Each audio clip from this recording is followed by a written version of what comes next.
Anak muda itu jangan hanya bisa kritik, kasih juga solusinya. Masuklah ke dalam sistem. Saya nggak terima dong. Masih disuruh minta solusi, nggak masuk akal menurut saya. Kritik dengan solusi itu nggak masuk akal. Sistem ini lagi buruk. Orang tanya pemilu itu apa, kan pesta rakyat, pesta pemilihan umum. Kalau bagi saya pesta memilih pebisnis. Yang kalau istilah kita, apaan tuh? Intel. Oh iya. Susah banget nih undang. Enggak, Bang. Tiap kali gue ngomongin manajer lu katanya lu lagi pacaran. Ya Allah, pacaran. Lu punya pacar nggak? Sekarang enggak. Sekarang enggak. Tapi gue mau nanya, ini pertanyaan paling nggak penting ya. Apa tuh? Seorang Mamat nih, pernah nggak ciuman pakai relaksa? Anjir, pernah lagi. Maksudnya lu mau ciuman lu Enggak. Jadi pakai relaksa dulu? kan aku suka spontanitas ya. Iya. Nah, ciumannya spontan. Terus? Nah, si cewek ini lagi makan relaksa. Lagi ngemut relaksa. Oh jadi rasa relaksa dong? Aku sedot tuh. Pindah ke aku. Jadi beres ciuman, relaksanya udah di aku, Bang. Nah ini kan gua ada relaksa nih. Maksudnya kita ciuman nih? Iya. Kebetulan deh gua ada relaksa deh. Ini favorit gua, rasa barley mint flavor ya kan. Wah. Nanti gua makan, lu Terus? juga makan, ya kan. Terus kita tukaran. Habis itu kita saling sedot. Jijik banget gue. makan dulu biar ngobrol enak ya. Nah sekarang gue lagi mau makan yang barley mint nih. Ini rasa favorit gue. Selain rasa barley mint, lu juga bisa cobain rasa grape, rasa orange, rasa cherry, rasa lemon, dan rasa mango. Karena ada 6 rasa yang kalian bisa nikmati. Relaksa, permen wangi, penyegar mulut. Relaksa, bikin mulut wangi, nafas segar, dan bikin percaya diri. Pertama sekali mau tanya ini Apa sebenarnya. Ini menarik Axel sekali, Dennis. kebetulan kau ada di sini. Kau punya nama asli itu kan bukan Mamat kan? Bukan. Muhammad Betul. Al-Katiri. Di akte kelahiran nggak ada, tapi klaim marganya marga Al-Katiri. Saya pengen balikin aja. Nah, gue dengernya katanya yuk keturunan Nabi Muhammad. Enggak, salah tuh. Gara-gara Al-Katiri itu. Enggak, Al-Katiri itu keturunan Arab tapi bukan Habib. Gimana sih maksudnya? Al-Katiri itu keturunan Arab. Arab, maksudnya Arab aja, udah Arab biasa, mas-mas Arab biasa. Gak ada sangkut pautnya sama keturunan Rasulullah. Kalau itu kan Habib, kayak Habib Jafar. Itu ada marga-marga sendiri dan mereka itu punya satu ini yang memang mencatat dari atasnya gitu. Oh, tapi berarti tidak benar yo kalau misalnya Tidak kau benar. dibilang keturunan Nabi Muhammad. Tidak, tapi Oh. bapak tiri saya marga Al-Hamid. Al-Hamid itu keturunan. Oh, ada begitu ya? Iya, Al-Hamid itu apa namanya? Habib, marga Al-Hamid. Oh, jadi bisa dilihat dari marga itu ya? Oh iya, karena marganya itu jelas karena marga itu kan klan kan. Klan ini itu dari mana gitu. Itu ada kok dari misalnya mereka tuh punya buku yang itu ya. Ini bin siapa kalau bin tahu kan? Ini bapak-bapak ada sampai ke Hasan apa Husain ya? Mohon maaf salah satu. Husain, Fatimah, Ali kan. Ali ke atasnya udah Abdul Muthalib gitu-gitu. Kok bisa tahu itu dari mana? Ya, ilmu pengetahuan, Bang, itu. Masalahnya adalah kan Tapi saya nggak percaya kok katanya dulu ini Apa? dai apa Iya. belajar. Betul kan? Iya dong. Kok hatam itu Quran? Hatam saya. Hatam dan bahkan hatamnya SD. Coba surat Maryam. Astagfirullah, nggak gitu juga. Orang hatam. Kata kok hatam? Saya hatam, bukan hafiz, Bapak. bukan penghafal Quran. Saya hatam Quran artinya dulu biasa budaya di TPA. Di TPA itu kalau misalnya ngaji udah lancar, diulang-ulang semua udah bagus, dibikinlah acara hatam. Di kampung-kampung biasa gitu. Acara hatam. Hatam Quran. Jadi iya. untuk memvalidasi, bukan memvalidasi, bikin syukuran si anak ini udah lancar mengaji. Oh, kok mengaji bisa? Iya. Cukup mengaji. Coba dengar dulu. Mana Al-Quran ya? Biasa. Bukan hafiz saya. Cari dulu. Apa? Maksudnya ngaji pakai bagaimana? Iya, kok bisa? Jadi aku bohong gini. Seri bisa. Coba kasih dulu Quran aja. Biasa aku disuruh stand up, di sini saya suruh kau mengaji. Bang. Coba dulu. Bang, masalahnya udah lama nggak ngaji. Coba Tajwidnya udah salah-salah. Sedikit, cari dulu. Cari dulu yang dia bisa saja. Astagfirullah ini. Ini ketahuan nih, saya udah lama nggak pegang Al-Quran nih. Orang nggak mengerti. Coba kan orang mau tahu. Ya Allah. Saya penasaran. Yang mana? Yang ini? Iya. Ini apa nih? Ya, ini ada ini Bang Adit WA. Enggak usah. Ada Nggak Adit usah. WA. Nggak usah. Di grup nih, grup Densu. Nggak usah. Iya. Surat apa ini? Al-Baqarah. Al-Baqarah, surat Al-Baqarah ada, bisa baca di sini. Surat Al-Baqarah. Oke, baik. Teman-teman, sebelumnya saya disclaimer ya, sumpah saya udah lama memang nggak ngaji. Nah kalau ngaji itu kalau udah lama nggak ngaji, sekali ngaji tuh tajwid ada yang salah, cara bacanya ada yang salah, gitu-gitu. Jadi saya mohon maaf ya kalau ada salah di sini ya teman-teman ya. Ini dijebak saya tadi, udah ngobrol lama di luar, nggak ada ini informasi ini ya Allah. Nggak ada di briefing lagi. Auzubillahi minasyaitonirrajim. Bismillahirrahmanirrahim. Innal ladzina kafaru sawa'un 'alaihim anzartuhum am lam tunzirhum la yu'minun. Udah satu ayat aja. Benar ya? Iya, itu benar tapi tajwidnya panjang pendek. Iya kan gitu. ada. Tapi kalau secara itu benar itu. Udah. Lu bisa secara baca, hurufnya lu benar. bisa baca ya? Bisa dong. Berarti you belajar. Di dalam Al-Qur'an Al-Quran apa hadis ya? Menghafal atau membaca Al-Quran itu adalah ilmu yang paling mudah. Dikasih kemudahan di situ. Cakep nih, gue seneng. Gue udah mana ya? Minum dulu.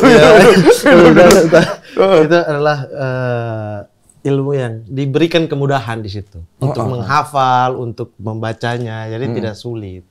Ada ilhamnya gitulah. Bahwa dimudahkan lah, intinya bisa cepat hafal, bisa cepat itu gitu. Kok dari umur berapa itu belajar? Dari TK malah. Jadi saya SD tuh udah gabung, kan Al-Quran itu belajar mengaji itu ada dari Iqra. Iqra itu Al-Quran yang kecil, belajar hurufnya, bacanya, belum baca suratnya. Ini cara bacanya gini, ini cara bacanya gini. Nah baru pindah ke Al-Quran yang besar, yang gede, Al-Quran yang betul Al-Quran gitu. Oke. Nah di situ baru baca tuh kalimat sambungnya apa gitu, baru sampai lancar gitu kan.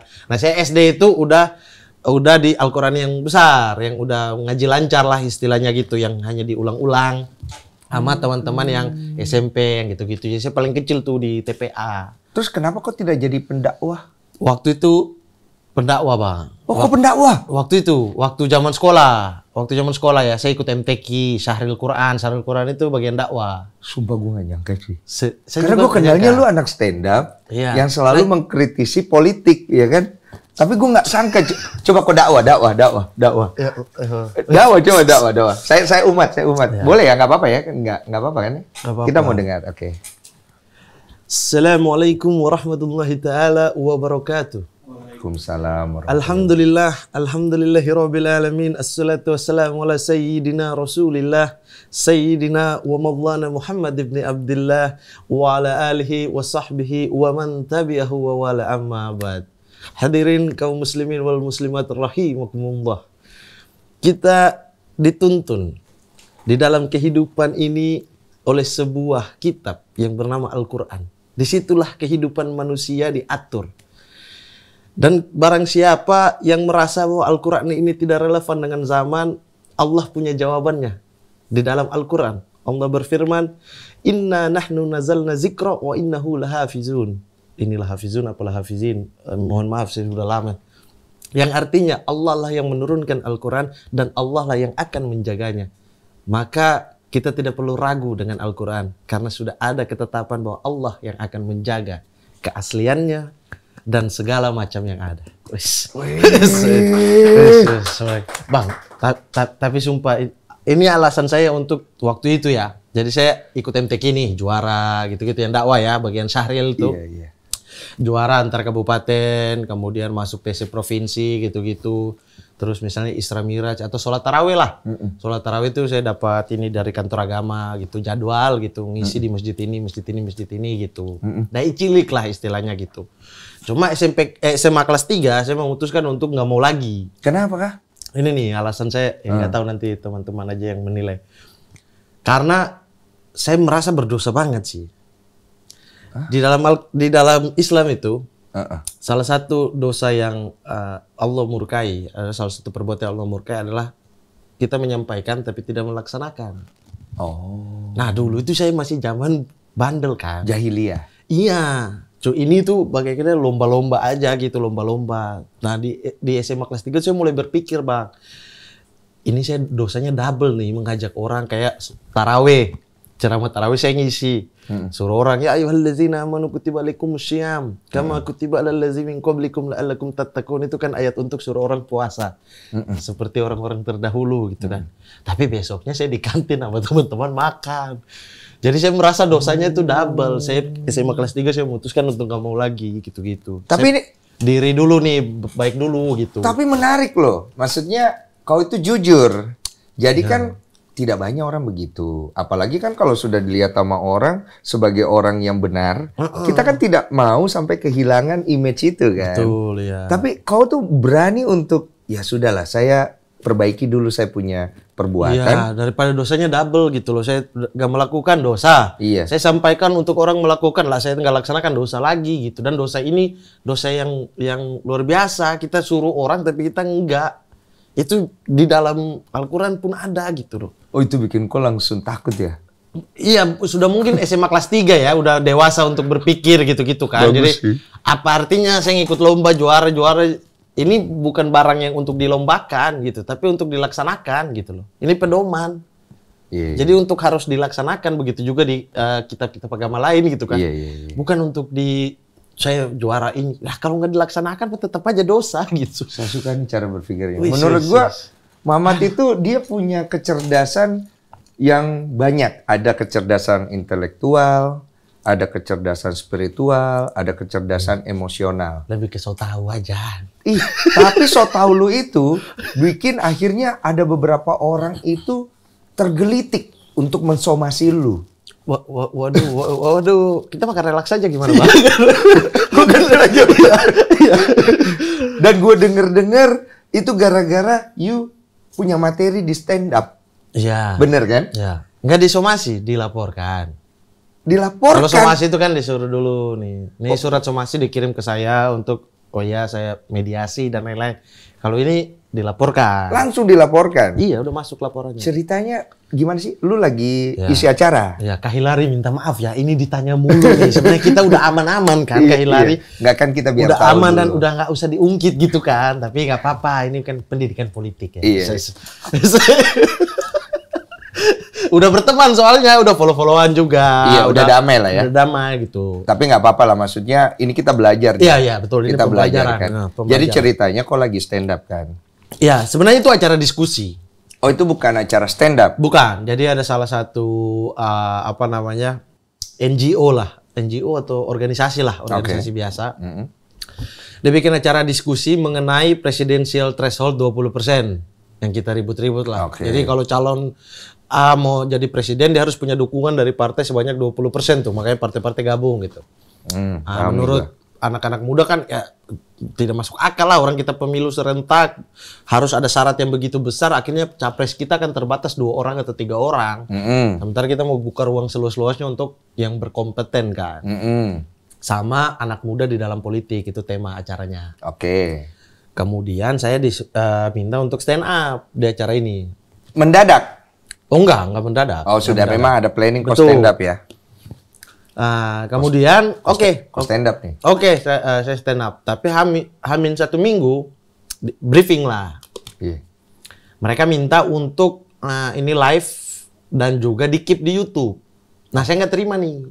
Oke. Kita udah ada agreement duluan, terus baru ada poin ini. Saya nggak mau. Kenapa? Saya bilang ke mereka, pilihannya gini deh. Kalian kalau suruh saya live stand up dan kemudian di keep di YouTube, berarti saya juga punya hak untuk tidak mengikuti tema acaranya. Karena saya harus bikin tema acaranya dari diskusi ini, dari apa yang saya pelajari, bukan materi saya biasanya. Bukan materi yang saya udah siapkan. Iya. Wah, mereka nggak, wah jangan bang, sesuai tema aja. Ya kalau sesuai tema, jangan live, jangan di keep. Karena saya tidak tahu siapa yang mendengar nanti. Oh, itu yang kau takutkan. Yes. Iya. Udah, akhirnya ketika tampil, ketika di sana saya mendengar diskusinya. Waktu itu ada Putri Komarudin, ada Fadlizon, ada Kak Hilary Brigita, ada Emil Dardak, Wakil Gubernur Jawa Timur. Diskusi saya dengar. Ketika saya masuk ke, jadi ruangannya ada 2, ruang tunggu di sini, ruang diskusinya di sini kan. Saya udah dengar di sini, saya masuk ke ruang diskusinya. kebetulan pas closing statement dari Hillary. Closing statement semua sih, tapi pas masuk itu Hillary, terus Putri Komarudin, terus Fadlizon gitu. Terus Pak Emil Dardak gitu-gitu. Nah, closing statement nih. Nah, saya kan sambil mencari nih dari diskusi ini poin-poin apa yang enggak gini atau ada potensi kelucuan apa tuh. Karena berdasarkan tema gitu kan. Beberapa juga saya udah punya materinya gitu, yang off air gitu-gitu. Nah, ya udah akhirnya saya pas dengar itu saya nggak sepakat. Apa yang pernah sepakat? Closing statement dari Hillary itu bahwa anak muda itu jangan hanya bisa kritik. Iya. Kasih juga solusinya. Iya. Masuklah ke dalam sistem. Iya. Terus kemudian ya masuklah ke dalam sistem gitu. Jangan hanya berkuar-kuar dari luar. Kalau kita mau ini jadi baik, ya merasa diri baik ya masuk gitu. Saya nggak sepakat. Oh, oke. Yang pertama di stand up itu saya udah disclaimer di awal tuh bahwa saya mau mengkritik dulu nih closing statement. Jadi ada disclaimer di awal. Ini hanya terbatas pada closing statement. Yang pertama, kritik harus pakai solusi. Saya nggak terima dong. Karena menurut saya ya orang kritik mana harus solusi. Rakyat tugasnya kritik di dalam eksekutif legislatif cari solusinya. Kehidupan kan berjalan begitu kan. Kalau kita lagi yang harus disuruh cari solusi, lah mending kita masuk di dalam sekalian. Ketika satu orang kasih solusi, ya udah kamu saya lantik jadi DPR gitu kan. Karena dia punya solusinya nih. Nah, dan menurut saya itu juga pernyataan cukup tidak adil. Misalnya, Bang, ada orang di pelosok. Dia tidak dapat akses pendidikan, sekolahnya putus lah atau dia tidak sekolah. Dia tidak dapat akses kesejahteraan di mana negara harus memberikan itu kepada dia, tapi dia tidak dapat gitu. Beban hidupnya besar. Di pelosok, makan untuk sehari aja dia harus cari gitu. Untuk hari ini apalagi besok gitu. Dia pikirnya udah per hari gitu. Terus BBM naik nih. Terus dia protes. Kritiklah dia. Ini hidup udah susah kok pemerintah enak-enaknya aja naikin BBM. Terus abang keluar dari gedung Istana atau dari gedung Senayan, terus abang bilang, ya udah solusinya apa biar BBM nggak naik? Lah ini orang sekolah aja enggak. Oh lu tanyain solusi. Iya, masih disuruh minta solusi, nggak masuk akal menurut saya gitu loh. Kritik dengan solusi itu nggak masuk akal. Kritik ya kritik aja. Orang ini udah ada beban hidup segala macam. Gue mau nyari aman. Iya dong. Iya, lanjut. Iya, dan itu hak dia gitu loh. Hak benar. untuk kritik. Jadi itu yang saya ini, tetapi ada dentuman-dentuman emosi dari saya lah, sehingga statementnya itu saya bilang goblok. Di situ juga saya mengakui bahwa salah karena menyinggung orang ya. Tetapi yang saya klarifikasi, saya tidak menyerang orangnya. Saya dari awal udah disclaimer, saya mau kritik. Jadi betul sama kayak orang main bola terus ini gocekannya kok gitu, goblok. Gocekannya yang goblok, pemainnya enggak gitu kan. Karena kita ketemu di luar juga apa pemainnya salaman minta foto. Dan gitu. itu tayang di YouTube. Dan itu tanpa izin saya. Karena kesepakatannya beda, si panitia ini emang anjing. Panitianya keep di YouTube. Dimasukin. Live juga. Ketika selesai acara saya masih nunggu tuh. Tapi karena saya harus ke Bogor ada acara, saya bilang tolong ya di take down. Kesepakatan kita gimana? Ya udah saya ke Bogor. Di perjalanan saya tanya, iya bang siap bang. Malam setelah balik dari Bogor saya tanya, iya bang siap bang. Besok saya tanya pagi-pagi, bang iya bang siap. Bentar lagi. Gitu. Sampailah ke Hillary yang nonton. Tersinggung. Oh, jadi pada saat you stand up itu Kak Hillary udah nggak ada karena dia perjanjian dengan panitia, dia hanya bisa sampai jam 4. Di situ pun salahnya panitia tuh. Sementara saya minta nih ketika saya stand up kalau bisa ada semua walaupun saya nggak roasting. Ada semua karena mood kita akan lebih enak. Pastinya karena saya nggak hanya di Kak Hillary, saya kritik Bang Fadli juga. Dan keras juga. Dan satu statement saya ke anak muda masuk politik itu bercabang dari Kak Hillary ke ini karena ya anak kita kan sulit gitu kalau kita bukan siapa-siapa. Sistem ini lagi buruk gitu loh. Iya, gue paham. Sistem ini lagi buruk gitu. Kita nggak bisa ini dan bisa dicek aja gitu yang kebanyakan anak muda di dalam itu pasti bapaknya ini, ibunya ini, bapaknya ini, ibunya ini.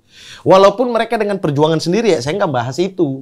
Saya bahas ini sistem ini kita tidak dibangun untuk semua anak muda gitu loh. Akhirnya lu dilaporkan. Tapi pas dia naikin di Instagram, saya udah WA untuk minta maaf dan klarifikasi. Oh, lu langsung hubungi. Tapi tidak dibalas karena dia mungkin kelewat dan lain sebagainya, dan WA-nya itu pakai default timer.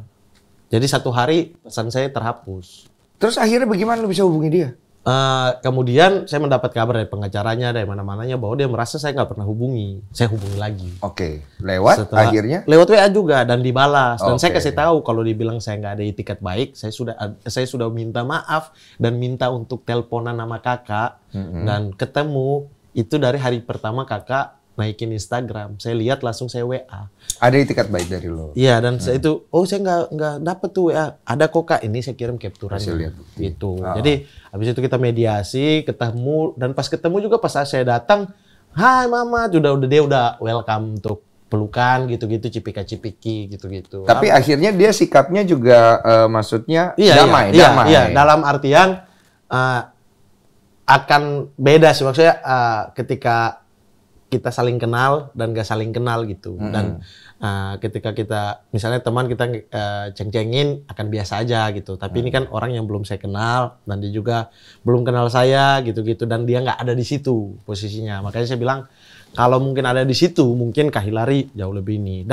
Dan itu terbatas ke statementnya. Karena ada beberapa hal dari beliau juga. Dulu-dulunya saya puji di warung kopi, di waktu nongkrong, ketika bahas ini, atau ketika ketemu sama teman-teman sana. Makanya saya spesifik bilang ke Kak Hillary, Kak, itu kemarin karena temanya anak muda masuk politik. Sehingga saya harus merasa harus ada statement itu. Tapi kalau misalnya bahasannya soal absen DPR, kakak salah satu absen yang bagus. Absen harian ya, absen masuk ke ini. Hillary itu salah satu yang bagus dan responsif terhadap keluhan masyarakat di IG-nya, di WA-nya itu juga cepat. Kalau seandainya temanya ini, mungkin saya hajar yang lain, saya bela kakak. Tapi ini temanya ini dan saya ambil dari closing statement kakak. Jadi memang miskom aja, tujuan kita itu sama. Iya, kan seringnya memang sering terjadi masalah miskomunikasi bukan hanya dari profesi ya. Cuma kan kalau gue lihat lu sendiri pribadi nih, materi lu tuh serem-serem kalau menurut gue ya, karena senggolannya berani Pak. Dan gue nggak nyangka lu cukup banyak pengetahuan tentang dunia politik.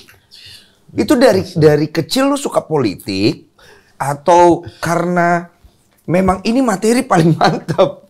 Enggak sih. Saya kalau orang yang tahu saya, misalnya teman-teman saya di Fak-Fak lah. Yang tahu soal saya pidato dulu-dulu, saya lomba ceramah, lomba macam-macam, mereka udah nggak kaget. Karena saya dari SMP udah kayak gitu. Oh, kok emang suka ya? Dari dulu. Kalau orang baru kenal saya sekarang mungkin merasa begitu. Tapi teman-teman saya paling ketawa-ketawa aja, karena udah tahu. Oh, dia orang suka politik. Udah tahu. Ketika misalnya ketika MTQ, lomba ceramah, Syaril Quran gitu-gitu kan ceramah tuh. Misalnya dari kantor agama kasih 20 materi kita harus hafal. Saya nggak bisa. Nah, saya rubahlah pakai kata-kata saya. Saya taruh kelucuan di situ. Sekarang jadi basic stand up saya. Saya taruh kritik ke bupati, kritik ke RT, kepala desa. Saya udah taruh memang. Dan itu bukan dari mana-mana, dari saya sendiri. Alah, ini mah penjilat nih ngomongnya kayak gini. Saya ganti dengan sebaliknya gitu-gitu. Karena memang banyak kesukaan di dunia politik, dia banyak tahu tentang politik, jadi banyak materi yang lu bisa taruh di situ. Saya tuh terinfluence politik itu gara-gara kakek saya. Kakek saya itu veteran pembebasan Irian Barat. Tentara pejuang lah, kalau kita sebut. Pejuang gitu. Nah, dia tuh kalau nonton TV kan ekspresif. Iya. Kayak ada satu toko yang gak suka, orang maksudnya ini wataknya keras banget. Saya tuh sering dilipat dimasukin di akuarium. Gara-gara nggak cuci akuarium, emang jahat. Didikan keras. Didikan militer saya. Militer. Gitu, kayak dihantam aja, nyokap saya ketawa-ketawa. Nah, dia tuh sering kalau lihat toko-toko, toko-toko misalnya yang dia nggak suka, wah itu TV hancur tuh, kita ganti TV besoknya. Diludah, dipukul TV-nya. Wih, keras sekali ya? Keras sekali. Nah, saya kan zaman kecil tuh, saya penasaran aja kok dia nggak suka. Nah, itu yang percikan-percikan itu. Penasaran itu yang membuat saya mempelajari. Oh, dari situ kok belajar. Betul. Karena memang banyak kesukaan di dunia politik, dia banyak tahu tentang politik, jadi banyak materi yang lu bisa taruh di situ. Iya, karena buku-buku saya dari zaman SMP juga tindakan, pikiran, dan apa tuh bukunya Soeharto. Udah baca zaman SMP. Terus merajut kembali ke Indonesiaan kita, Sri Sultan Hamengkubuwono. Ada buku ini nggak, Papua Barat Merdeka? Oh iya, bos. Tidak ada NKRI, bos. NKRI nih. Tolong jangan pancing-pancing, fitnah makin banyak lagi di sana. Kau mau pertanyaan itu atau yang ini? Kalau di Papua itu katanya banyak bungkus katanya. Ah, Kau ini pilih menarik. Yang ini dong. yang ini Yang ini dong. Yang tadi Kita bahas komentar bukan hanya netizen yang berkomentar. Astagfirullah. Ini aja deh kalau gitu. Dijebak saya di sini. Jangan aku bilang begitu. Iya kan? Apa? Memang. Kenapa nggak 1 jam kita bahas relaks aja, Pak? Kayaknya lebih menyegarkan gitu, lebih membuat percaya diri. Awalnya doang relaks. Tadi udah agama nih, sekarang masuk ke politik yang Habisnya kau punya materi begitu kalau saya lihat ya. Saya tidak pernah bahas materi-materi merdeka. Kok itu sampai orang bilang, kau dibilang itu julukanmu si anti pemerintah. Astagfirullah. Orang yang bilang ya. Saya sering sekali nih ya anjing, netizen anjing ya. Saya sering sekali, Bang, memuji kebijakan pemerintah, tapi tidak pernah disorot. Iya. Saya 2 kali memilih Jokowi. Iya. Pak Jokowi, saya 2 kali pilih. 2 kali kau pilih. 2 kali saya pilih. Iya. Saya puji, misalnya penanganan COVID di part akhir, itu the best. Kita mengkritik denial-nya di awal. Nah, tapi abis itu ketika berjalannya waktu, wah ini keren nih. Dan kita meralat, misalnya kalau seandainya dulu lockdown, bahaya banget untuk ekonomi kita dan lain-lain. Penanganan menarik rem, menginjak gas daripada pemerintah itu the best. Dan mungkin salah satu yang terbaik di dunia, penanganan COVID Indonesia. Tapi yang dilihat adalah kritik yang awal. Lah awal ini memang semuanya. Kita banyak-banyak makan nasi kucing. Dulu kan statementnya gitu kan. Corona hilang dari kita. Nggak akan Indonesia kena corona. Itu yang kita protes kan. Iya. Tapi yang bagian sininya penanganannya kita puji. Oh ketika udah menangani, oke nih. Walaupun awalnya denial. Ada misalnya kayak IKN. Saya sepakat. Ibu kota negara pindah. Karena beban Jakarta itu terlalu besar. Dan kita kalau 20 tahun lagi amblas ini Jakarta gitu. Malah merugikan ekonomi karena perputaran waktu semakin lama. Orang dari satu titik itu kan mengurangi ekonomi dalam jumlah yang abstrak kan. Tapi kita kritik, jangan IKN sebagai bahan bagi-bagi proyek. Membuat sesuatu proyek-proyek baru gitu. Dan efektif atau tidak, lihat lahan-lahan adat, lihat orang Kalimantan, apa mau mereka, jangan semuanya dari pusat gitu-gitu. Jadi satu sisi setuju, tapi yang disorot yang gini nih. Iya, karena kan orang kan selalu mau lihat yang buruknya. Karena yang buruknya ini kan yang rame, Bos. Iya. Kalau yang baiknya orang nggak terlalu... Makanya kalau dibilang anti pemerintah, saya nggak setuju lah. Anti pemerintah mah enggak. Orang saya juga anti oposisi. Saya juga benci mereka. Berarti masuknya ke buzzer kalau itu. Siapa? Saya? Lah, gimana nih nggak dukung? Ada yang bilang kok buzzer. Ya Allah, buzzer kok sama Bintang Emon satu geng ya? Mana ada? Oh, buzzer musuhan. Bisa dicek aja aliran dana dan lain-lain. Saya cuma dapat duit dari stand up, dapat duit dari podcast-podcast gini, dari program-program saya. Saya minta maaf ya. Saya nggak buzzer. Saya cuma disuruh tanya. Iya. Saya cuma Twitter saya namanya 100% Jokowi, 100% NKRI. Iya. Supaya aman saya di Twitter, Bang. Karena kan buzzer-buzzer yang itu aman tuh. Wah, mereka mau menyebar kebencian, bebas aja gitu kan. Iya. Kalau ditanya, ini laporan soal ini gimana? Oh nggak tahu, gini gitu kan. Nah makanya biar saya aman, saya pakai username itu, bendera merah putih, aman tuh langsung tuh. Ini yang saya mau tanya. Jadi dalam perjalanan kau ini jadi stand up, kan kau punya materi nih berbeda dari yang lain kan. Orang main dia sikat dirinya sendiri, pokoknya dia jelekan diri sendiri. Kalau kau kan singgung sini, singgung sana, singgung sini, singgung sana, tapi area politik dan pemerintah. Pernah nggak sampai akhirnya kau ngerasa mati saya ini? Gini Bang, ada satu keyakinan di diri saya bahwa negara ini itu baik loh.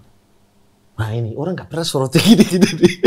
Negara ini, pemerintah ini baik loh. Ini kok lagi belok gini? Bukan lagi belok. Ini saya ngomong juga di mana-mana. Sebentar kok banting, sebentar kok puji. Itulah objektif. Oke, cakep. Yang jelek ya jelek, yang bagus ya bagus. Iya. Maksud saya gini, jangan sampai pendukung-pendukung pemerintah yang goblok ini, ya, yang tolol ya, maksudnya memuja sampai kayak apa gitu. Padahal orang-orang di atasnya itu santai-santai gitu. Iya. Sebenarnya yang bikin rusak wajah ini adalah orang-orang yang ini gitu. Yang dikit-dikit lapor, yang dikit-dikit maki-maki, saling menebar kebencian. Siapa itu? Ya banyak, dari kubu manapun ada kan. Oh ini partai? Bukan partai, buzzer-buzzer misalnya. Buzzer-buzzer. Iya, misalnya kayak kita kritik dikit, langsung kita diserang tuh. Iya. Nah, padahal pemerintah aja mungkin menerima kritik itu. Itu maksud saya. Jadi orang-orang yang memuja terlalu berlebihan ini yang bikin rusak sebenarnya. Memuja ini maksudnya memuja ke sana ataupun ke sini ya, memuja ke oposisi ataupun ke pemerintah ya. Itu tujuan dia begitu buat apa? Ada orang-orang yang memang hidup dari konflik kan? Oh, ada hidup berarti ada Ada uang. orang-orang Ada yang uang, ya? hidup ya emang buzzer kan dibayar, namanya aja buzz. Gimana? Ya maksudnya orang-orang ini pendukung atau secara tulus, secara sadar dia memang memuja aja berlebihan gitu. Bukan nggak dibayar juga gitu. Ada juga. Ada juga. Tapi nah orang-orang ya. ini nih yang bikin wajah pemerintahan itu rusak. Iya. Padahal sebenarnya baik-baik aja gitu. Makanya saya masih percaya negara ini tuh baik.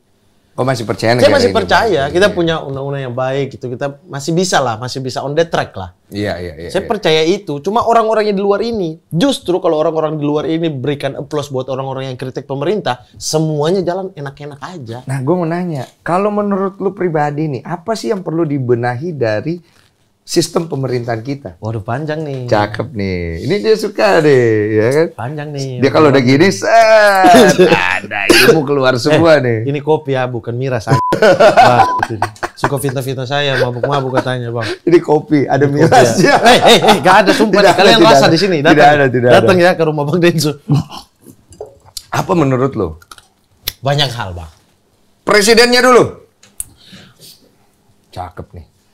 Menurut saya nih, kita nggak akan bisa jalan bagus kalau hak prerogatif presiden itu nggak dipakai. Apa maksudnya hak prerogatif tidak dipakai? Memilih kabinet, memilih menteri. Kalau memilih menteri aja masih disetir oleh partai, hanya dengan kata-kata ini prerogatif presiden kok. Padahal kan kita tahu semua, ini dari partai ini yang mensupport pemerintah gitu. Menurut saya tidak akan berjalan baik. Karena yang ada hanya bagi-bagi kekuasaan, bagi-bagi kue. Oke, itu satu. Itu dari sisi itu. Oke. Yang kedua, soal visi misi, kita bisa berdebat, itu ada pro kontra. Dan itu baik-baik saja. Misalnya, presiden fokus kepada investasi. Ada plusnya loh ini. Dan saya juga sepakat gitu. Investasi, kemudian infrastruktur. Saya sepakat gitu. Tapi ada poin-poin yang tidak sepakat di dalamnya. Misalnya, investasi yang jor-joran ini karena apa? Karena bisnis atau karena apa? Gitu. Apakah betul-betul untuk kebutuhan masyarakat? Kalau dibilang, ya biar banyak uangnya masuk, perputaran ekonomi bagus, pertumbuhan ekonomi kita bagus, oke, fair gitu. Tetapi yang masuk yang gimana? Ya. Yang masuk yang gimana? Yang kedua, infrastruktur. Oke. Bagus sekali. Tapi yang gimana gitu loh? Yang apakah menguntungkan untuk masyarakat, bukan untuk negara ya? Karena negara tidak berbisnis loh, harusnya. Negara itu tidak berbisnis gitu. Semuanya diamanatkan undang-undang, semuanya dikuasai negara untuk kepentingan masyarakat. Iya, itu gue tahu. Tapi kan pemerintah harus menjaga, misalnya kayak APBN nggak defisit dan macam-macam, karena itu efeknya buat pemerintah, buat masyarakat juga, krisis dan lain-lain kan masyarakat. Ya pemerintah harus menjaga dengan baik gitu. Infrastruktur oke gitu, tapi infrastruktur yang tidak masuk akal dan tidak masuk ke kepentingan masyarakat, ya kita kritisi gitu. Contoh. Kereta Jakarta Bandung. Semua ahli menghitungnya akan sangat lama nih balik modalnya gitu. Dan efeknya buat masyarakat ada kemungkinan jalur kereta api yang sudah biasa digunakan Jakarta Bandung di stop buat mengejar setoran yang ini. Akhirnya merugikan masyarakat, dia harus bayar lebih mahal. Untuk hanya iming-iming pemerintah balik modalnya cepat lah. Pemerintah nggak berbisnis kalau udah tahu hitungan-hitungannya nggak bagus. Ini nggak bisa jangka balik modalnya lama dan hanya yang menambah kerugian APBN, ya janganlah. Iya, tapi kalau kayak begitu nanti tidak untung. Ya makanya jangan rugi juga, gitu maksudnya. Kita kritisi yang begitu. Oke, tapi gua paham, secara garis besar visi misi pemerintah infrastruktur itu the best. Iya. Bagus. Perjalanan Jakarta sekarang ke Jawa Tengah bisa irit waktu karena tol. Itu kan membuat subsidi Intinya, supply-nya bagus. Yang gue tangkap niatnya bagus. Iya. Pelaksanaannya yang masih perlu dibenahi. Ada beberapa yang memang udah gitu bagus. Ya. Nah ini gue mau rangkum karena kita kan sama-sama sebenarnya udah tahu negara kita itu kan punya sistem, punya aturan yang kita udah tahu lah. Yang apalagi orang yang udah ngerti gitu dari kebijakan, RAB-nya segala macem, ada kepentingan ini, ada kepentingan itu. Kita tahu sendiri banyak calon presiden yang kalau istilah kita apaan tuh? Intel. Oh iya. Intel. Gue jadi takut nih. Iya, kita lagi bahas negara nih. Gak ada tukang bakso Semua bunyi tolong dihilangkan ya. Gak ada. Itu deh, gue tanya. Gue takut lagi. Baru ini kan lihat dan takut. Bunyi tiba-tiba gue gak takut. Sekarang gue mau nanya ya. Kita kan tahu ya, negara kita ini, kalau gue bilang mikirin satu orang aja pusing. Ini satu negara ya kan. Di mana kita tahu nggak bisa sembarangan presiden yang pegang. Karena sistem kita itu banyak kepentingan di dalam yang bisa membenturkan. Yes. Ya kan? Conflict of interest. Banyak hal. Kapan negara ini bisa keluar dari budaya itu? Itu pertanyaannya. Siapakah orang yang tepat? Lu punya nggak? Selama sistemnya masih begini, kita tidak akan mendapatkan yang tepat, Bang. Makanya saya selalu bilang, kalau orang tanya pemilu itu apa, kan pesta rakyat, pesta pemilihan umum. Kalau bagi saya, pesta memilih pebisnis. Ya karena yang kita pilih ini untuk kepentingan mereka aja. Yang terjadi seperti itu, Bang. Orang masuk ini untuk mengamankan PT-nya, untuk mengamankan CV-nya gitu. Gue setuju lagi. Ada yang enggak. Tapi yang enggak ini bakal kalah kan? Iya. Ada yang lurus tersingkir dong. Kalau kayak begitu, bisa ini nggak sih? Sistemnya, Bang. Bisa ada pemberontakan besar nggak sih kalau kayak gitu? Waduh, saya nggak tahu tuh sampai di situ tuh. Kok ada berpikir sampai ke sana? Enggak sih, karena taraf hidup kita masih normal. Artinya kita tidak ada dalam krisis. Ketika dunia krisis kita baik-baik aja. Itu harus dipuji tuh. Iya. Itu harus dipuji ya. Tolong ya, ini di bold ya. Iya. Ini harus dipuji dari pemerintah gitu. Ibu Sri Mulyani ya. Umum dong, visi menteri kan visi presiden. Menteri ini keuangan. Iya, visi menteri itu adalah menjalankan visi presiden. Ujiannya kemana nih? Pemerintah, untuk pemerintah berarti mereka bisa menjaga kestabilan dan lain sebagainya. Secara paling gampang itu untuk kita nilai apakah masyarakat dalam keadaan baik-baik saja. Kita rata-rata ya, ini rata-rata. Saya nggak bilang betul-betul baik saja karena orang miskin lumayan banyak, lapangan pekerjaan kurang dan lain sebagainya itu masih dalam angka yang baik, banyak gitu. Iya. Cuma kebutuhan tersier kan ketiga ya, premier, sekunder, tersier. Iya. Itu orang Indonesia masih bisa penuhi. Lihat kemarin Vindes, tiket ludes, bikin stand up tiket ludes, orang datang bikin. Artinya kita masih dalam taraf baik-baik aja kalau tersier. Kalau ini kita udah nggak laku nih, di mana-mana itu negara lagi dalam keadaan bahaya. Karena pasti orang fokus untuk kebutuhan sekunder atau premier. Oke. Apalagi sekunder lagi menurun, wah orang udah ini semua tarik ikat pinggang tuh. Bisa terjadi nggak? Iya tergantung, makanya tergantung visi misi gitu. Tapi untuk taraf ini masih baik-baik aja sih. Lu nonton Mardigo punya statement nggak 2023? Waduh, kenapa saya lah? You setuju nggak 2023? Apa tuh? Krisis besar. Dunia iya. Kan Menurut udah resesi. lo, Rusia udah resesi, Jerman udah resesi. Resesi nggak kita 2023? Aduh, saya bukan ahli ekonomi lagi. Tapi kalau kau lihat dari sisi politik yang kau lihat itu. Dari sisi ekonomi masih stabil sih kita. Stabil ya? Masih stabil sih untuk 2023 ya. Tidak resesi, kita tidak kena ini. Dan kita ini kan efek dunia ya. Iya. Kemarin contoh Covid juga kita resesi kan. Tapi ketika resesinya masih dalam taraf aman gitu. Nah kita resesi di saat semua dunia efek dunia kan. Efek dunia bahan baku jadi mahal. Iya. Impor ekspor jadi naik harganya dan lain sebagainya. Minyak dunia melambung.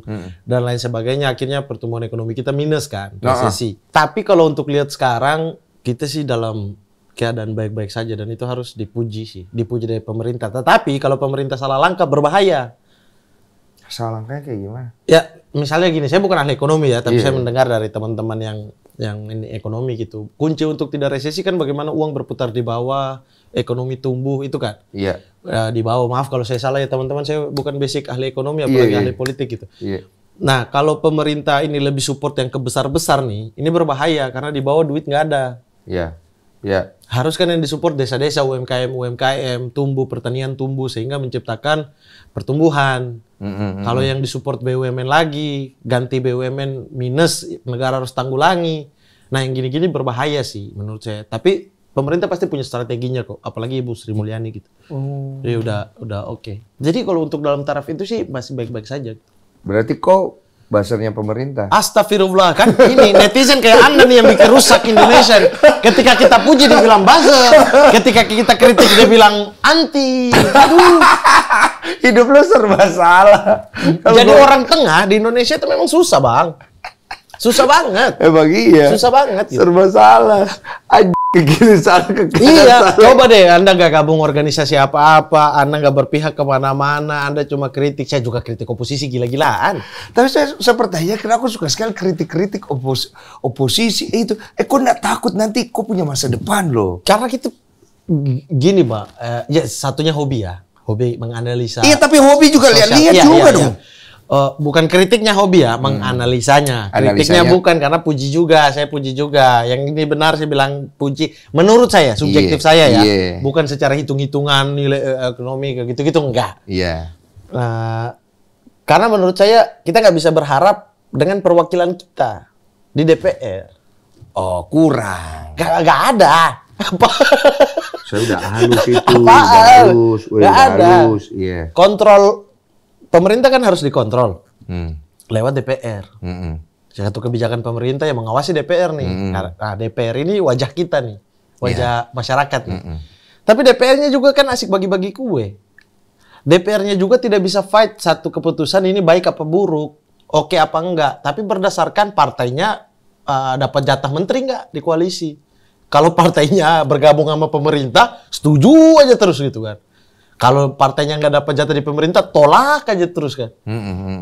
Jadi kita masuk dalam siklus itu, siklus partai pendidikan politik yang nggak sehat. Menurut saya kalau kita mau bagus, ya DPR ini dilepas individu, nggak ada musyawarah mufakat. Semua kebijakan vote, jadi murni abang. Oh, main vote jadi ya? partai nggak bisa tuh ngegerakin. Kan di sini sistemnya fraksi, Bang. Fraksi kalau ditelepon dari atas juga satu fraksi, oke apa, udah apa. Karena cuma satu perwakilan. Bukan semuanya di sini. Iya dong, benar dong. Podcast gue hilang habis ini. Kita kan podcast gue hilang habis ini, ya Allah. Kita kan pengennya gitu Gue kan. bukan di topik, Enggak akan podcast hilang. Negara ini baik. Semua ini serius ya, sumpah. Makanya jangan yang anti-anti yang puja-puja pemerintah atau anti-anti pemerintah berlebihan gitu. Nggak usah.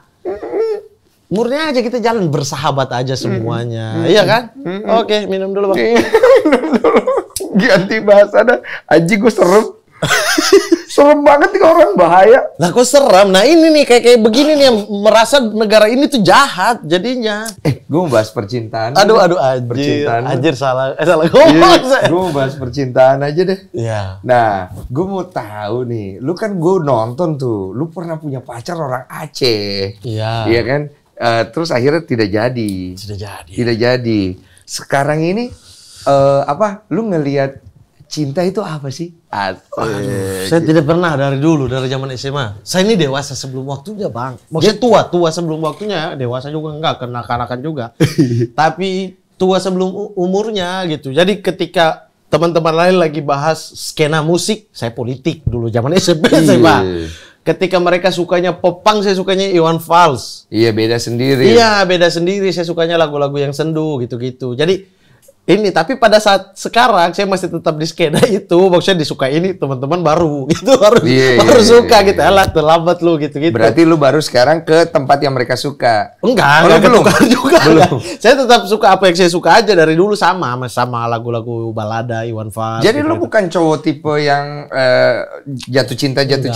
Enggak. Kok nggak pernah jatuh cinta gitu? Jatuh cinta, tapi susah gitu. Maksudnya artinya nggak ada apa ya yang lumayan keras lah ketika jatuh cinta tuh yang kayak udah gitu. Saya yang sama yang Aceh aja kadang sebulan saya nggak ngabarin kayak gitu ya, bukan yang menye-menye, Bang. Iya. Bukan yang udah tujuannya apa nih, tujuannya nikah kan, ya udah nggak usah yang selamat pagi honey. Kayak saya agak dari dulu kayak begitu. Jadi kalau kau nanti cari istri, kau cari istri yang karakternya kayak gimana? Sedapatnya sih. Apa sedap? Sedapatnya. Oh, sedapatnya. Saya tuh nggak pernah maksain karakter orang gitu. Nah, cuma saya percaya saya bisa beradaptasi, Bang. Iya, Saya bisa beradaptasi dan justru gini nih, kalau misalnya pacaran misalnya 9 tahun ya. Ini pendapat saya ya. Pacaran 9 tahun gitu, kayak 9 tahun atau berapa tahun lah, lama gitu intinya. Kita udah saling tahu semuanya. Terus ketika masuk rumah tangga, menurut saya jadi tidak menarik. Tapi ketika kita baru kenal nih, dalam 1 bulan atau 2 bulan kita persiapan, oke nikah. Nah, itu tuh banyak dinamika yang membuat kita bisa saling makin mencintai, semakin misterius, saya makin suka. Jadi lu ketemu cewek, lu lebih suka nggak banyak tahu nikah? Iya. Iya kalau Apa? tahu-tahu dia apa? apa Kak?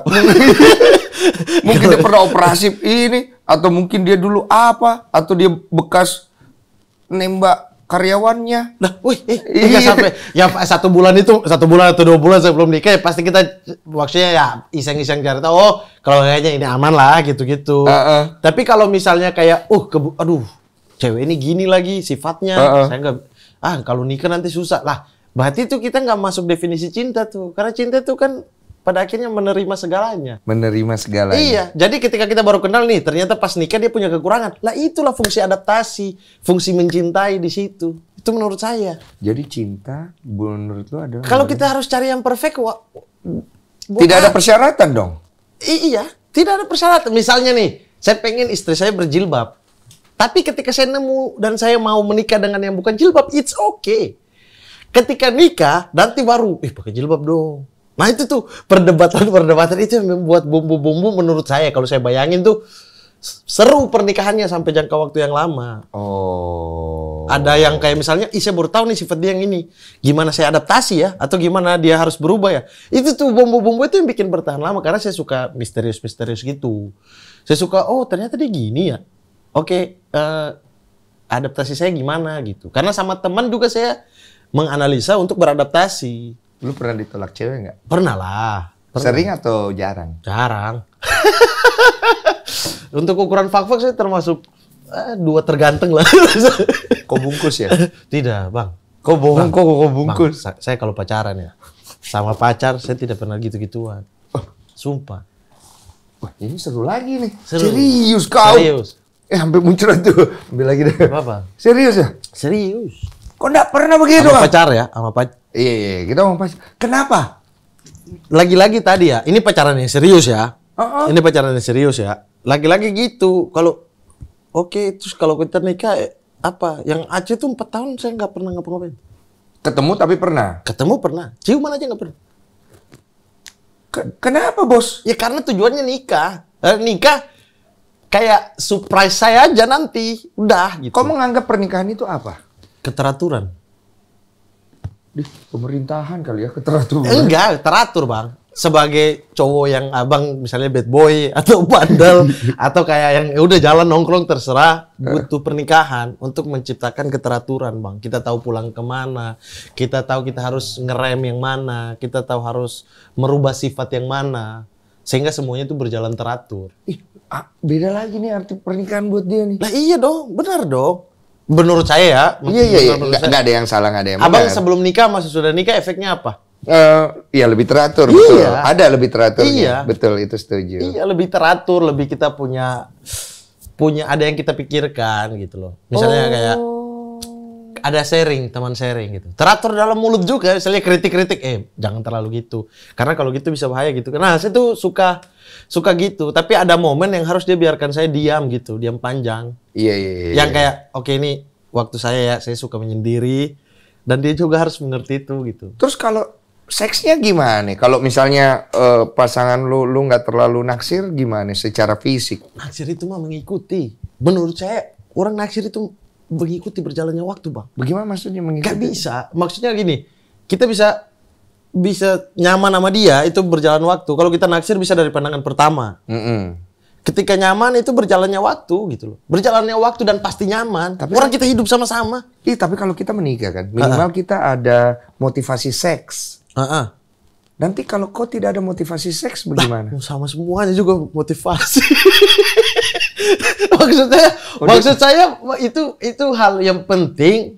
Tapi kita harus itu tadi Bang, menerima. Lu gampang termotivasi. Iya, maksudnya kita harus menerima gitu loh. Iya. Apa artinya egois banget menurutku ya, egois banget gitu kalau kita yang harus dimengerti terus. Berarti lu tidak pernah ada kekhawatiran kalau misalnya punya pasangan, lu tidak terlalu nafsu di awal, nanti pas nikah, lu nggak punya kekhawatiran itu ya? Enggak sih. Enggak Karena, ya? Iya, karena dalam hal-hal seperti itu saya pikir harus kedua pihak sih. Oke. Harus dua pihak gitu, gak hanya saya yang saya pikirkan. Oke. Bahkan justru saya tertantang bagaimana sih dianya bisa yang jadi kepuasan saya adalah kepuasan dia dulu. Menarik ya. Kekhawatiran lu kalau mau menikah apa? Ada di mana akhirnya? Ada di keluarga.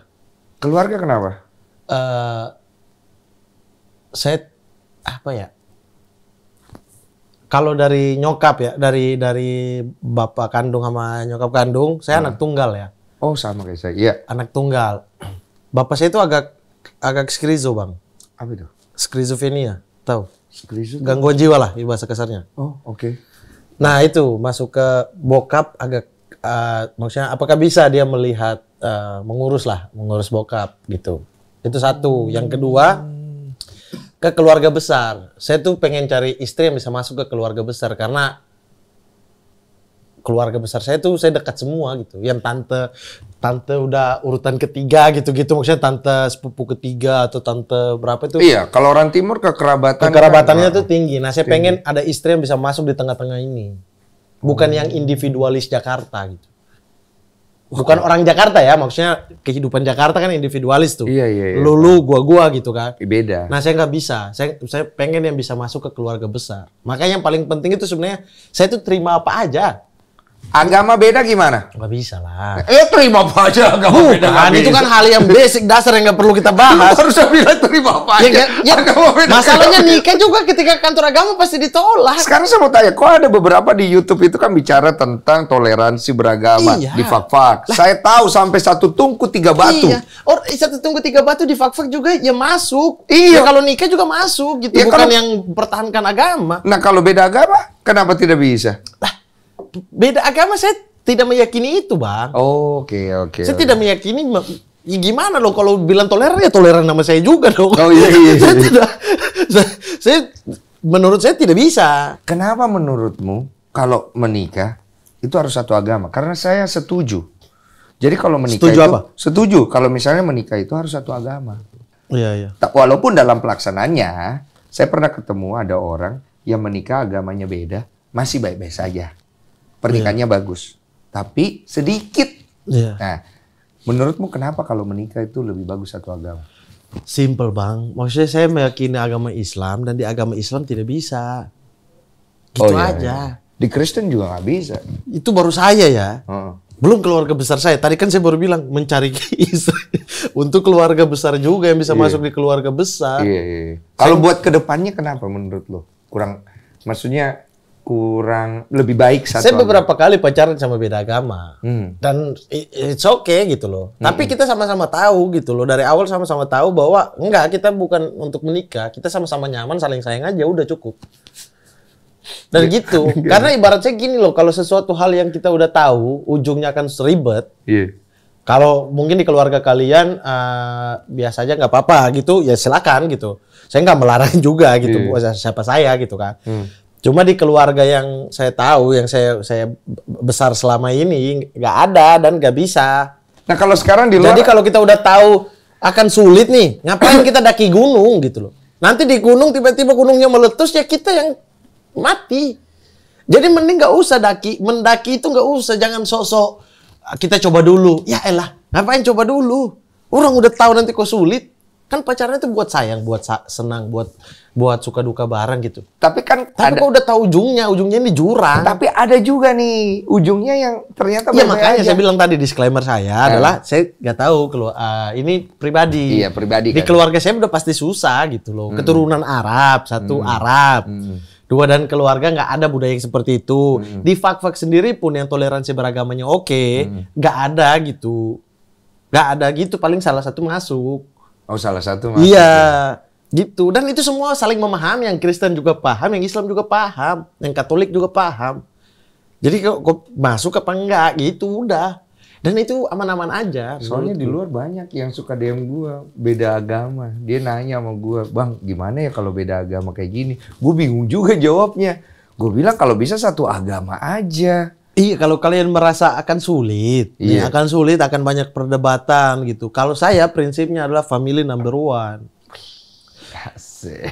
Adik-adik saya, abang-abang saya harus kasih contoh ke adik-adik juga gitu loh, adik-adik sepupu dan lain-lain. Karena saya dekat semua keluarga Papua itu, yang sampai sepupu keempat kelima itu kita dekat. Iya. Keluarganya besar banget, makanya susah cari istri karena harus cari yang bisa masuk ke lapisan-lapisan ini. Ini bukan hanya serigala ini serigala gabung sama beruang. Tapi gue setuju sih nikah satu agama sih lebih bagus. Kalau bisa jangan nikah banyak. Iya, beda agama. Nggak bisa kalau udah bagus tahu jalan. kedepannya sulit. Kedepannya Ya pasti Allah. rusak. Saya yang satu agama aja ditolak, apalagi yang beda agama. Maksudnya keluarga ya, keluarga pihak cewek aja semuanya udah sama nih, itu aja ditolak. Oke, sekarang kita yang ringan-ringan saja ya untuk kita akhiri. Kok kan Bagi Anda ringan, bagi saya berat semua. akhirnya seorang Mamat Alkatiri sukses bisa melangkah di Jakarta sebagai Belum seorang sukses, Pak. stand up. Ya menurut saya Amin, maksudnya amin. kan, amin kan. Kemudian kau punya program di YouTube, Iya. ya kan? Ada 3. Kemudian kau main film, ya kan? Kemudian kau sekarang off air, ya kan? Tapi yang saya mau tanya, ada nggak public figure yang bikin lu kesal? Ada sih. Karena saya pernah dengar, Iya. kok ada tempelannya? Cekek dikit aja. Serius kok? Tapi itu kesal sih, itu di taraf kesel banget. Saya gak gampang marah, tapi kalau waktu itu karena kurang tidur, karena belum makan, kurang tidur, panas matahari, emosi saya. Papua saya keluar. Adek kok kenapa? Karena emang anjing ini pemain. Oke, ceritanya bagaimana? Ceritanya dulu. Jadi ada satu series brand lah. Ya udahlah. Brand gitu. Pokoknya series lah. Ada series brand gitu. Heeh. Yang satu episode aja, maksudnya satu episode, tapi syutingnya kan bisa 3 hari gitu kan. Iya, iya, harapannya. Enggak satu episode, 4 episode. Mm-mm. Nah itu terus main lah, diajak main, oke. Callingan dong, satu hari sebelumnya callingan, oke jam 1 siang. Saya udah tahu nih pemain-pemainnya siapa. Nah pemain satu ini emang udah bikin kesel dari reading. Iya. Kita kan biasa bang, maksudnya nggak tahu abang ya kalau kita anak stand up atau yang masih merasa diri kecil ya. Itu kita kan kalau di satu produksi itu dekatnya sama wardrobe, sama kru. Mingle lah, mingle. Iya, sama ini, sama pemain juga iya gitu. Iya, mingle. Sama pemain lain gitu. Nah, kita gitu-gitu. Nah, udah dapet nih cerita-cerita wardrobe nih, udah ih, anjing kok gini sih gitu. Untuk satu orang. Oh, udah banyak cerita Iya, tentang dia begitu. Iya, udah ih kok gini sih kayak wardrobe itu harus fitting di apartemen dia, tapi ke apartemen dia dari jam 7 sampai jam 11 malam dia nggak turun-turun. Oh, ribet orangnya. Gak ini sampai wardrobe-nya pulang. Gitu-gitu. Perempuan apa laki-laki? Laki. Oke, lanjut. Nggak mungkin lah aku cekek Ih. cewek. Ih, ada. Iya, dia aja. Jangan disamakan semua laki-laki ya. Tolong ya. Udah, terus. Tidak lempar bola basket. Iya, saya seumur umur belum pernah pukul cewek, sumpah. Iya, amin. Jangan, oh. Amin. Terus lanjut. Udah, jadi udah dengar udah emosi kan, gitu mesti kasihan ini wardrobe juga kerja, terus telco juga kerja, gitu-gitu loh. Kita kan nggak sampai hati ya, Kok kebiasaan. kepancing juga? Ya, tapi saya nggak kenapa-kenapa, masih baik-baik aja tuh. Iya, biasa aja. Biasa aja, karena bukan masalah saya gitu kan. Cuma kayak, oh gini ya gitu. Terus mainlah hari syutingnya.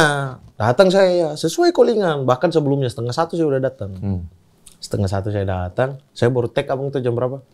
9 malam. 1 siang? Iya. Saya baru tag jam 9 malam. Kok bisa? Karena si pemain ini, dia callingan jam 6, datang jam 11. Aku it's okay. Aku juga sering telat gitu. Telat dikit-dikit lah. Kok Oke. telat 8 jam? Hah? Oh, juga sering telat kok. Enggak sampai gitu. Maksud lu. Enggak sampai gitu. Maksud aku, ya udahlah urusan dia sama produksi lah. Iya, betul. Bukan ikut campur aku gitu. Aku juga nggak kesel harus tag malam dan lain sebagainya, nunggu lama tuh. Aku nggak ada gitu-gitunya. Selama ini suasana enak kan, karena aku sama pemain yang lain juga asik. Oh, lu masih toleransi tuh? Karena aku bodo amat sama dia, sama pemain-pemain lain masih asik gitu loh, sama Walaupun nunggu lama. aja kita ngobrol sama wardrobe sama telco itu enak semua, Bang. Terus? Syuting. Nah, puncak emosi pertama saya adalah kan kita syuting jam 9 malam nih, saya. Kan berarti masih banyak utang scene-nya kan. Dihabisin tuh karena cuma 2 hari syuting. Dihabisin. Di jam 4 subuh. Sampai subuh. Harusnya ada adegan saya sama dia. Yang master udah diambil. Sisa pancingan. Sama ada dia satu scene lagi. Iya. Dia minta pulang. Nah, kan kita telat sampai jam begini karena Anda ya. Kan kita udah toleransi ya. Manajernya ngamuk-ngamuk. Minta nggak bisa, ini udah lewat waktunya, nggak boleh gini. Nah, manajer ini kebetulan cewek dia sendiri. Saya nggak tahu ini murni manajernya atau dia ya. Iya. Cuma karena muka dia juga agak kesel sama manajernya, sama ceweknya ini gitu. Jadi ya udahlah, mungkin ada masalah mereka berdua gitu kan. Akhirnya saya tag sendiri tuh, Bang. Jadi Aku tag sendiri lah. iya pas close up aku. Nggak ada yang pancing. Nggak ada yang pancing. Jadi saya kesini kosong, udah improv aja saya. Iya. Iya udahlah profesional. Jadi dia udah pulang tuh. Oh berarti beres? Scene dia selesai. Enggak, hari kedua. Oh hari kedua. Callingan jam berapa Bang tahu? Jam 7 pagi. Jam 7 pagi. Ini saya pulangnya jam 5. Iyo. Nah, callingan hari kedua jam 7. Kok tidak tidur dong? Saya cuma pulang berbaring 1 jam. Iya. Langsung. Karena awalnya di Cibubur, hari pertama, hari kedua di Taman Mini. Beda dong. Iya. Saya pulang waktu itu masih tinggal di Kebayoran sama tante. Ih jauhnya. Ke Kebayoran cuma gini, lihat plafon. 15 menit. Iya, langsung cuci muka, jalan nggak mandi juga tuh. Ih kayak zombie. Iya. Kesana. Nah kesana, saya datang duluan dibandingkan dia. Padahal kan dia yang pulang duluan ya. Oke, gak apa-apa. Karena saya gak gampang marah, Bang. Jadi, kalau udah marah tuh udah spesifik sih. Karena kayaknya kalau kau marah menyeramkan. Kau tahu itu bahaya. Dan saya komedian, Bang. Agak susah. Jiwa marah itu agak susah keluar. Kau komedian juga supaya kau tidak gampang marah-marah. Tidak sih, dari dulu. Dari Misalnya dulu, kah? Kayak misalnya sama teman-teman di fak-fak bulian atau apa gitu-gitu mah udah biasa lah gitu. Terus, oke, udah nih. Aman tuh jalan syuting. Aman. Dan di hari kedua itu benar-benar aku cuma sama dia. Oh berdua aja Karena nih? scene kita berdua semua tuh. Kok seru nih. Datang, syuting, ngobrol santai. Cuma saya masih kesel kan. Iya. Ada kesel-keselnya gitu. Karena kau juga kurang tidur sekali kan. Pas pulang yang hari pertama, itu pas pulang saya udah bilang telco. Kalian bilang ke sutradara ya. Kalau sutradara nggak bisa handle, saya nih. Masalah apa ini? Yang itu, yang soal dia ini duluan, terus pulang. Kalau sebentar dia bikin masalah lagi, kalau sutradara nggak bisa handle, nggak bisa panggil dia untuk ngobrol, itu kan tugas sutradara ya. Saya nih, udahlah. Syuting, tak, break Jumat. Sholat Jumat. Karena waktu itu saya, minggu lalunya sholat Jumat, saya merasa belum 3 kali dong. Dan saya belum tidur, saya memilih untuk saya pakai istirahat. Oke. Di ruang wardrobe gini tuh. Kau istirahat tidur. Istirahat. Tapi nggak bisa tidur kan, tidur duduk kan, cuma duduk doang. Ayam. Iya, dan rame, Taman Mini. Iya. Saya akhirnya pas selesai sholat Jumat, tiba-tiba panggilan tuh, pemain merapat ke set. Iya. Datang lah saya, di jalan, panas Bang, jalan Taman Mini. Iya. Duduklah di samping saya merokok, cacam. Masih tunggu nih si bangsa. Belum nongol. Kemana? Dia pulang sholat Jumat. Tapi udah di situ. Ini udah lewat sholat Jumat, dia udah di situ juga gitu, udah di apa namanya? Ruang tunggu. Ruang tunggu juga. Udah ada di situ. Tapi nggak keset. Oh iya. Terus, ku bilang lah, udah mulai emosi saya nih. Panas, tidur kurang, udah siang gitu kan. Bang, panggilin tuh. Bilang gitu. Pak, aku bilang sutradara. Panggil tuh Pak. Si A gitu ya. Tolong ke set. Tiba-tiba si dia pakai HT-nya telco. Dia yang jawab. Bentar ya, makan dulu. Dia udah telat makan nih. Saya rampas lah ininya telco yang di sini. Saya ambil nih, Bang, HT-nya. Weh kau ke sini atau aku ke situ? Saya juga belum makan. Kau pikir ini syuting hanya untuk kau doang? Kau ke sini nggak? Langsung bentak saya. Wah, lari dia dari sana. Oh, dia tahu. Oh iya, oke. Datang. Langsung gue pegang. Di sini bukan cuma kau syutingan ini, kau siapa sih anjing? Baru ini kan kau series kau kan. Langsung gitu. Oh, kau cuma cekik saja. Cekik terus ku gini, ku dorong. Jadi bukan tampar ya, dorong dikit gitu. Udah, ini semua orang ini kerja. Kau pikir kau doang, saya belum tidur kemarin, kau udah telat gitu-gitu. Terus sekarang kau harus tunggu kau juga. Terus dia Kau bilang, jangan bikin merasa kau besar ya, kau cuma besar di Instagram aja. Kayak gini-gini kau belum tahu mereka-mereka. Semua orang di sini tuh kerja. Kau siapa sih? terus dia bilang apa? Langsung diam gitu. Kasian juga sementara abis itu scene kita nangis, aku nangis, harus nangis. Harus nangis karena gak bisa bantu dia, bersahabat banget nih gitu bang. Jadi bangsat actingnya susah banget. Itu udah bersahabat banget tuh. Sahabatan emang gitu, saling Oh cekik. enggak. Iya. Kalau sesama sahabat tuh saling cekik ya kan. Itu baru sahabat. Kalau basa-basi itu bukan sahabat. Tapi kan iya. abis ini harus yang kayak aku yang minta maaf scene-nya. Aku Iya. harus maaf nggak bisa bantu. kayak kesal dan aku harus ya sedikit murung gitu. Maaf ya, tidak bisa bantu kamu. Gitu kayak anjing gitu. Kayak gitu. Tapi akhirnya masih berteman sampai sekarang. Dan bang, yang bikin emosi adalah yang lain, pemain-pemain yang lain di hari pertama itu pemain orang-orang gede. Ya pemain-pemain besar lah. Besar. Walaupun gak besar di perfilman, besar di YouTube dan lain-lain. Besar. Dan santai sampai jam 4 itu kita ngobrol, jam 5 itu kita santai sampai betul-betul pulang, baru pulang. Yang ceweknya juga santai. Si ini gak tahu dari mana ini. Berarti banyak yang kesel. Main belum, semua. Iya. Kru, wardrobe, pemain lain. Semua. Kenapa dia punya tingkah begitu ya? Gak tahu, merasa udah besar. Merasa udah gede di Instagram. Ini pertama kali di seri syuting pertama. Orang itu hari pertama aja. Jadi ada satu scene. Dia di tag nih. Tag. 11 kali tag bang. Karena salah. Terus aku masuk. Scene aku udah ambil mama dulu. Aku datang 1 kali tag. Kru loh. Nah gitu dong. Singgung dia. Gitu. Iya, paham. Gitu dong. Gitu. Ya maksudnya kalau kau jago gak apa-apa lah kau bertingkah. Ini udah gak jago pertama kali. Pertama kali. Dan ini. Ya siapa juga yang gak emosi. Ini gue suka nih cerita-cerita gini ya. Tapi sekarang udah gak tahu dia di mana tuh. Udah nggak ini ya? Gak tahu ya. Mat, ini gue mau buat ngakhirin ya. Namanya siapa, Mat? Gak usah. Kita sembari makan permen. Gak usah. Nih saya coba yang mangga nih. Aduh, gue mau tanya yang ini nih. Ini edukasinya ya, Mat. Lu kan akhirnya lu berangkat dari kau punya daerah, kok akhirnya kita udah ngobrol banyak.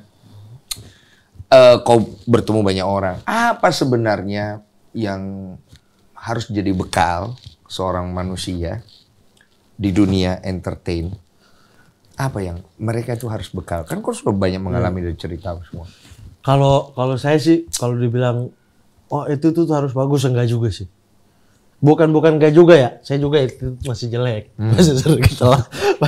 Kalau itu keseluruhan saya masih jelek. Masih suka yang kayak waktu saya hilang ya bodo amat kok mau WA enggak WA gitu. Saya mau hilang nih, saya mau hilang. Healing nih. Healing. Iya, karena healing saya tuh uring-uringan di tempat tidur, main football manager, gitu-gitu, nonton, gitu-gitu. Yang bodo amat mau orang penting apa presiden WA pun saya nggak akan balas gitu. Kau punya waktumu sendiri. Iya, dan itu bisa berhari-hari tuh, kadang 3 hari kemudian baru saya balas, kadang seminggu gitu-gitu. Jadi kalau saya udah jenuh agak krese emang. Jadi saya nggak bilang itu. Yang paling penting itu kemampuan adaptasi. Oh, kemampuan adaptasi. Kemampuan adaptasi gitu. Kita harus bisa menurunkan ego kita untuk tidak hanya dimengerti orang lain, tapi kita juga mau untuk mengerti orang lain. Wih, cakep.